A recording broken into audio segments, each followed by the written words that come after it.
Siempre en este micro de orden hablamos de cómo ir poniendo las cosas en su lugar y ahora vamos a hablar un poquito también de aquellas personas que en vez de poner las cosas en su lugar acumulan y viven prácticamente en el desorden. Pero estamos hablando de un trastorno psicológico. Nos vamos a meter en este tema, para eso ya la tenemos con nosotros a Leila Sosa. Bueno, acumuladores compulsivos. Buenas noches, Jime. Hola, buenas noches a todos. Sí, en esta oportunidad lo que vamos a charlar es de acumuladores compulsivos, o lo que también es comúnmente conocido como el síndrome de Diógenes.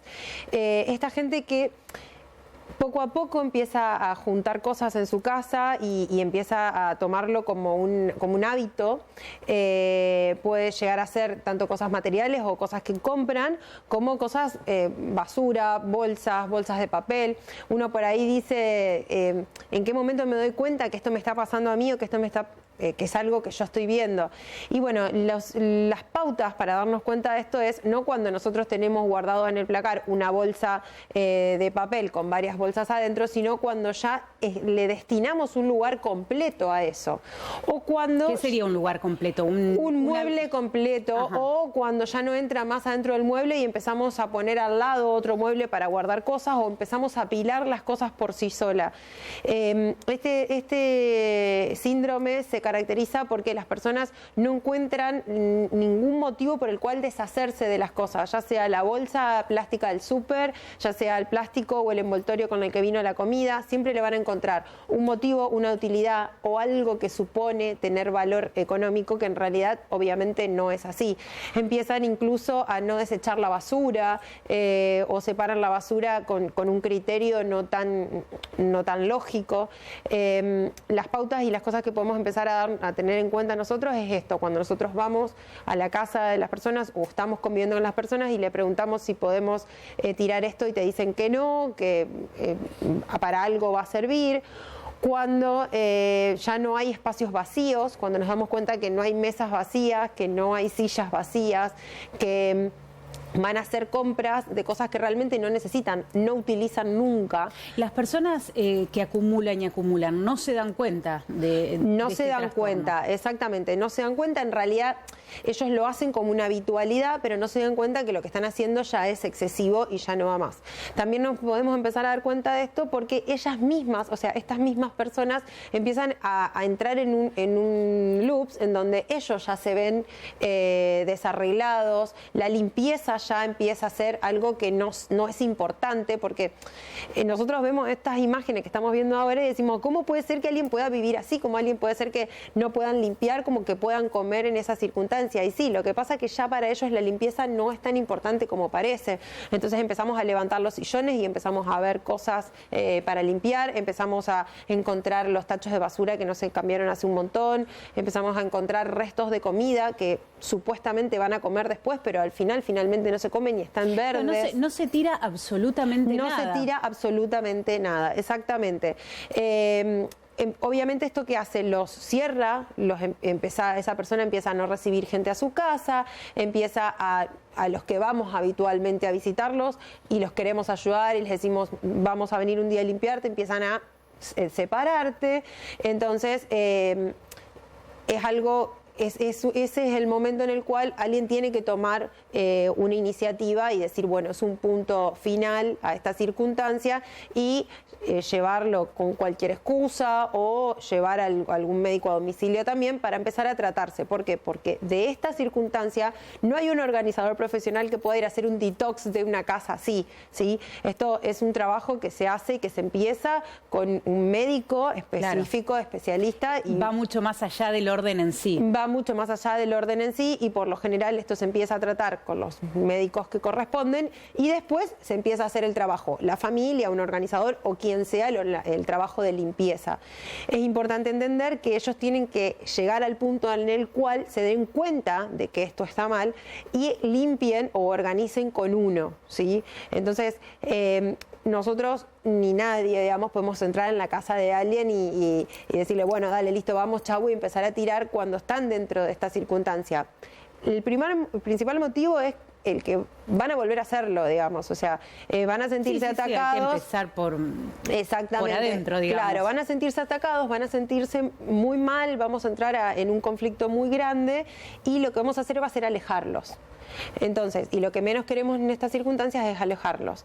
También, otra cosa que yo le contaba a Jimmy antes de empezar, se ve mucho este síndrome con la gente que empieza a quedarse sola, que empieza a vivir sola y ya se encuentra grande, o que dejó de trabajar, se jubiló y empezó a estar mucho más tiempo en su casa y no tiene motivos por el cual salir de su casa. La pandemia puede ser que también haya incrementado este... Sí, la pandemia lo que hizo fue ser como un llamador para mucha gente que no se vio durante un tiempo y después cuando fueron y se vieron y se encontraron, se vieron en esta circunstancia en la cual no sabían cómo accionar o cuáles herramientas tomar. Entonces, también eso es interesante entender que visitar a las personas que nosotros sabemos que están solas, a nuestros adultos mayores. A veces estos síndromes empiezan porque uno ya no puede agacharse abajo del sillón a limpiar, ir atrás de los muebles a limpiar y empieza a acumular, a dejar y se encuentra que esto nos empieza a sobrellevar, digamos, y no le encontramos la solución sin ayuda médica. A ver, en este caso puntual estamos hablando de un trastorno, porque también tenemos aquellas personas a las que les es muy difícil soltar. Vos siempre decís, bueno, si compramos una prenda hay que desechar otra, darle otro uso, darle otra oportunidad tal vez en otra persona, pero hay gente que va guardando y lo mismo pasa con otros elementos, por ahí elementos de decoración o muebles. Pero bueno, son cosas diferentes. En ese caso se puede ir por el orden. Claro, exactamente. Estamos hablando particularmente ahora de algo que cuando nosotros nos encontramos ante la situación, por eso les pongo el ejemplo de las bolsas, de los paquetes de comida, de las bolsas de papel, porque son cosas que por lo general uno va a comprar mucha ropa, pero guarda las bolsas más lindas o guarda algunas bolsas, pero no se guarda todo.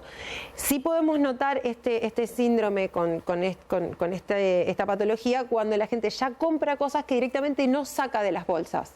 ¿Sí?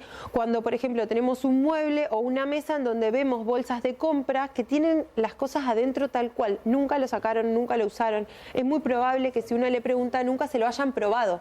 Claro.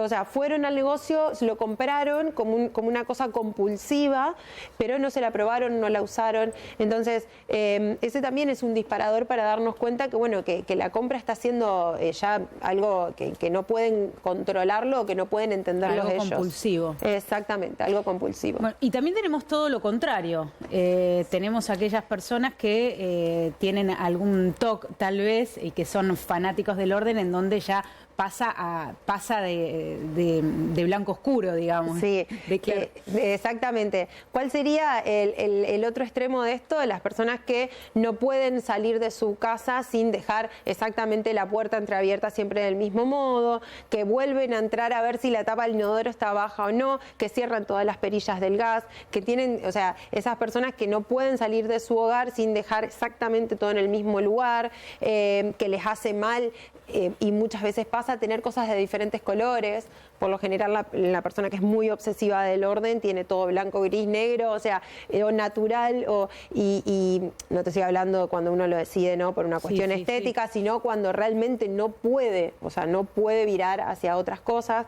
Entonces sí, ese es el otro extremo, del que es perfeccionista al punto tal de que también deja de hacer cosas, también deja de invitar gente para no usar los vasos, para no usar la vajilla, para no manchar las servilletas. Eso ya también es el otro extremo, que obviamente también se necesita. Ningún extremo es bueno y se necesita ayuda también. Yo me imagino después de esto, más de uno va a ir a ver cuántas bolsas, porque el tema de las bolsas, tal vez la comida o los empaques de las comidas no es tan frecuente, pero el tema de las bolsas yo me imagino que más de uno va a ir a ver cuánto espacio tengo ocupado con las bolsas. Sí, las bolsas, los diarios, por ejemplo, el que compra el diario y acumula años y años y años de de diario sin ningún motivo, porque lo va a usar para el asado, y tienen lugares muy llenos, cajones, maples de huevo. Hay muchos ejemplos, frascos vacíos, botellas vacías.